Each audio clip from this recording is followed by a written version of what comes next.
విజయ్ దేవరకొండ రష్మిక మందన మధ్య ఏం జరుగుతుంది, ఏం జరగట్లేదు అనుకుంటున్నారు కదా.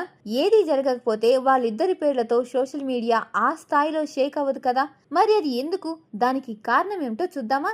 విజయ్ దేవరకొండ రష్మిక మందన ఈ రెండు పేర్లు పక్క పక్కన వెళితే చాలు ఏదో తెలియని వైబ్రేషన్ అయితే వస్తుంది. వీళ్ళు కలిసి నటించింది రెండు సినిమాలే గాని వాళ్ళ కెమిస్ట్రీ మాత్రం నెక్స్ట్ లెవెల్. ఇద్దరి మధ్య ఖచ్చితంగా సంథింగ్ సంథింగ్ అంటూ చాలా రోజులుగా వార్తలు వస్తూ ఉన్నాయి. కానీ వాళ్ళు మాత్రం నవ్వుతూనే సమాధానం దాటేస్తున్నారు. గీతా గోవిందంలో నటించినప్పటి నుంచి విజయ్ రష్మిక మంచి స్నేహితులు. ఆ తర్వాత డియర్ కామ్రేడ్ తో ఇద్దరి మధ్య స్నేహం మరింత పెరిగింది. హైదరాబాద్ వచ్చినప్పుడు విజయ్ ఫ్యామిలీని కలిసేంత సన్నిహిత్యం ఈ ఇద్దరి మధ్య ఉంది. అలాగే ఇద్దరి సినిమాలు విడుదలైనప్పుడు సోషల్ మీడియాలో ఒకరినొకరు అభినందించుకుంటూ ఉంటారు. స్పెషల్ డేస్ ఏవైనా వచ్చినా కూడా ఎంతో ప్రేమగా విష్ చేసుకుంటారు ఈ ఇద్దరు. తాజాగా విజయ్ దేవరకొండ రష్మిక మరోసారి ట్రెండ్ అవుతున్నారు. దానికి కారణం రష్మిక కొత్త సినిమా మైసా.